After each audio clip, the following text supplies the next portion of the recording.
Last video में हमने ये पढ़ा था कि किस तरीके से कॉन्स्टिट्यूशन और नेशनल असेंबली को एक्सेप्ट करने के बावजूद भी जो लुई 16 है वो इन कोशिशों में लगा हुआ था कि वो इस कॉन्स्टिट्यूशन और नेशनल असेंबली को हटा के वापस से अपनी मोनार्की को स्टैब्लिश कर सके।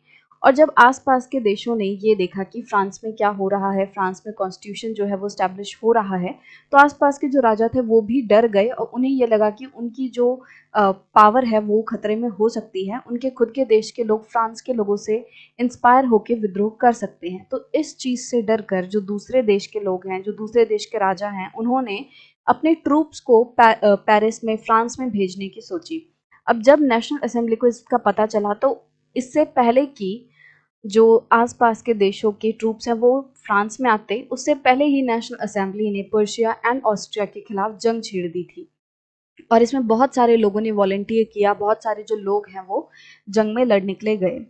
बट जितने लोग पीछे बचे, जो लोग, जो औरतें थीं या जो बाकी लोग जंग में नहीं लड़ने गए थे, वो लोग अब अपने राइट्स को लेकर और ज़्यादा जागरूक हो रहे थे। अब उनमें जो डिस्कशंस है राइट्स को लेकर, इस पूरे सिस्टम को लेकर, वो तेज़ होती जा रही थी। और इसी बीच जो क्लब वाला सिस्टम है वो बहुत फेमस होता गया।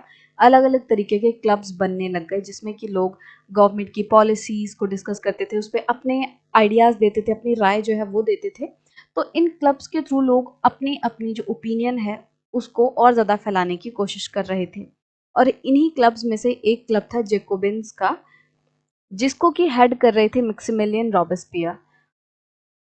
ये जो ग्रुप है इसमें मैक्सिमम लोग बहुत ही लोअर क्लास वाले थे, जो कि बहुत ज़्यादा अमीर नहीं थे, बहुत ही ज़्यादा प्रॉस्पेरस नहीं थे। शू मेकर हो गए, जो आर्टिशंस वगैरह हैं वो हो गए, मतलब कि जो लोग बहुत ज़्यादा अमीर नहीं है, जो निचला तबका है सोसाइटी का, जिसकी इतनी ज़्यादा सुनी नहीं जा रही थी, उन लोगों के द्वारा ये पूरा जैकोबिन्स क्लब जो है वो बनाया गया था। अब क्योंकि लोग अपने राइट्स को लेकर बहुत ज़्यादा जागरूक हो चुके थे, उन्हें ये समझ आ रहा था कि जो नया कॉन्स्टिट्यूशन बना है उसमें भी अमीरों के लिए ज़्यादा राइट्स हैं, गरीबों के लिए इतने राइट्स नहीं हैं।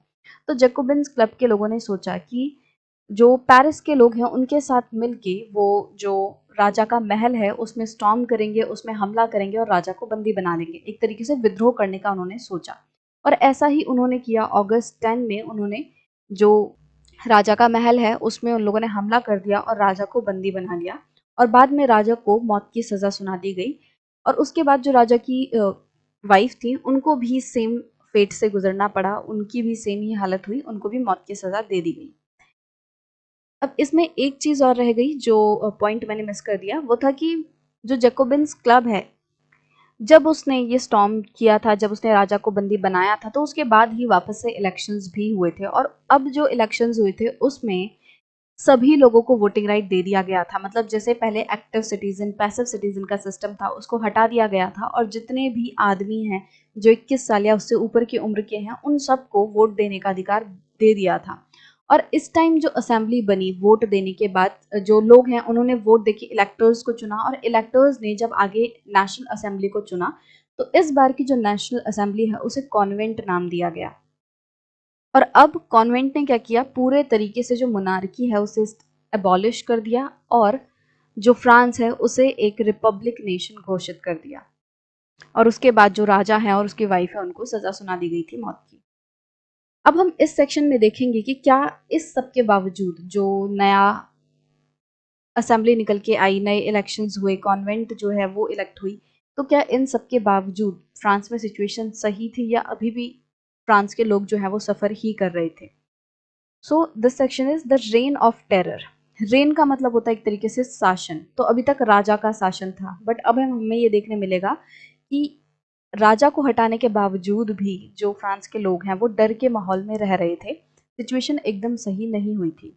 तो अब राजा का शासन तो हट चुका था, बट डर का शासन जो है वो शुरू हो गया था। The period from 1793 to 1794 is referred to as reign of terror। जो ये एक साल का समय है 1793 से लेकर 1794 का, इस पीरियड को रेन ऑफ टेरर कहा जाता है। Robespierre followed a policy of severe control and punishment. जो रॉबेस्पियर थे, जो कि जैकोबिन्स क्लब को हेड कर रहे थे, इनका काम करने का तरीका बहुत ही ज़्यादा स्ट्रिक्ट था। मतलब बहुत ही कड़ी सजाएं देते थे लोगों को, बहुत ही ज़्यादा कंट्रोल करने की कोशिश कर रहे थे। All those whom he saw as being enemies of the republic, ex-nobles and clergy, members of other political parties, even members of his own party who did not agree with his methods were arrested, imprisoned and then tried by a revolutionary tribunal.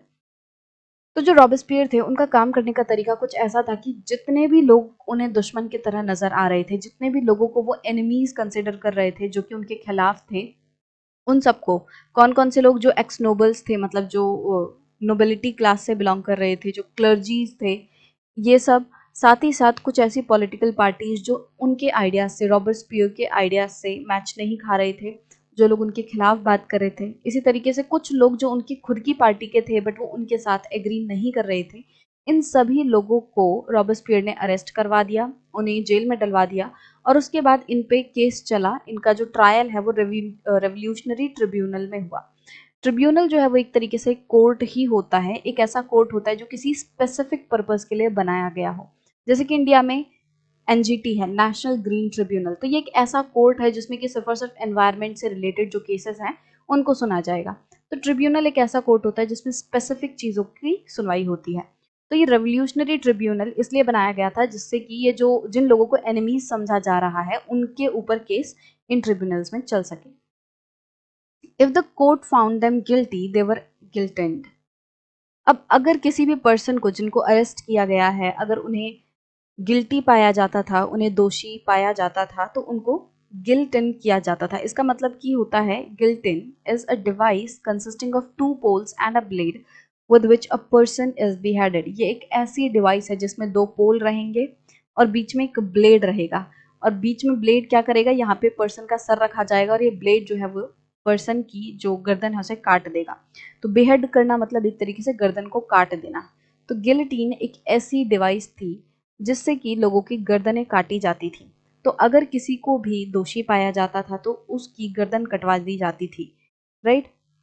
और ये जो device है guillotine, इसका नाम doctor guillotine के ऊपर रखा गया है जिन्होंने कि इस डिवाइस को इन्वेंट किया था। Robespierre's government issued laws placing a maximum ceiling on wages and prices.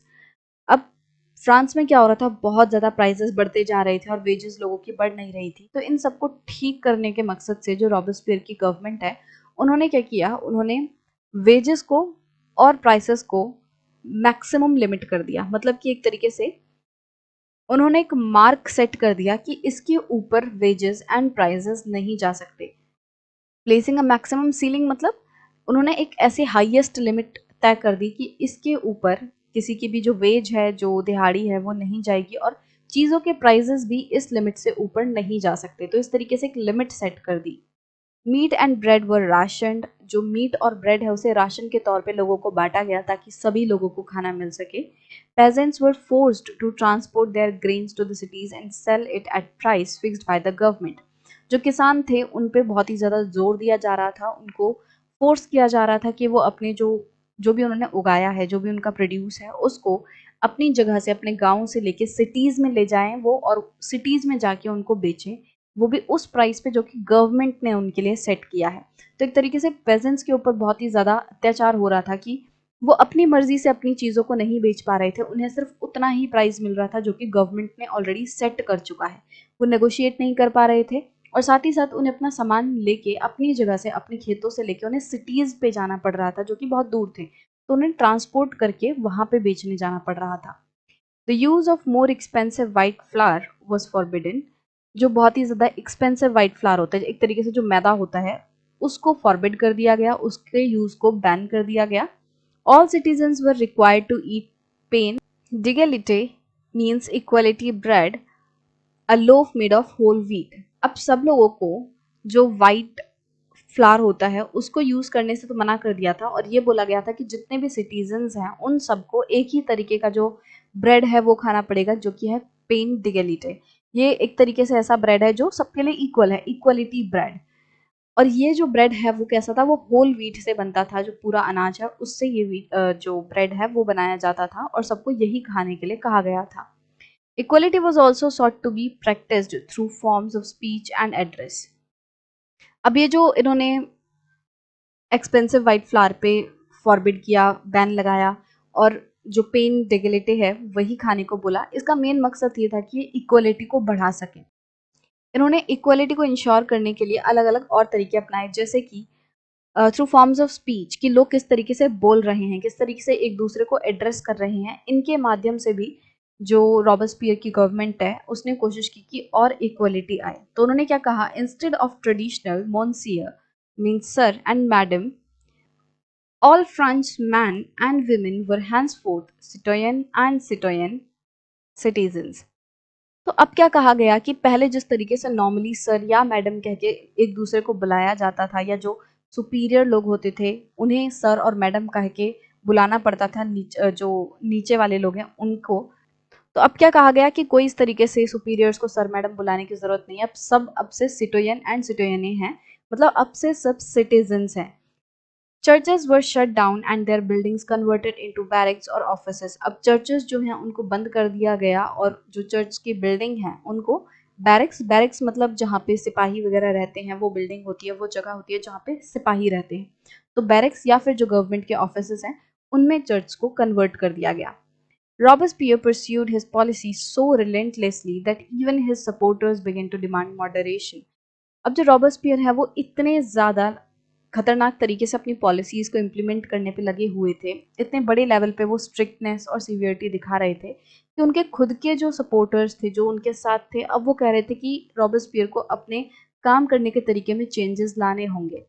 Finally he was convicted by a court in July 1794। और आखिरकार क्या हुआ, जो रॉबर्सपियर हैं उन्हें दोषी करार करते हुए अरेस्ट कर लिया गया और उनको गिल्टिन की सज़ा सुना दी गई, मतलब इनको भी जो मौत की सज़ा है वो सुनाई गई और इनका गिलेटिन के थ्रू हेड बिहेड कर दिया गया, मतलब इनकी गर्दन कटवा दी गई।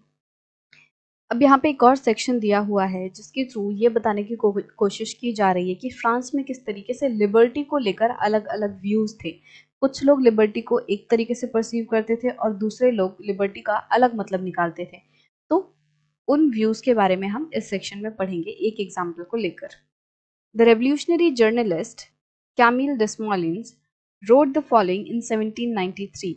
तो 1793 में जो कैमिल डेस्मोलिन्स हैं उन्होंने ये जो आर्टिकल है वो लिखा था। He was executed shortly after during the rain of terror.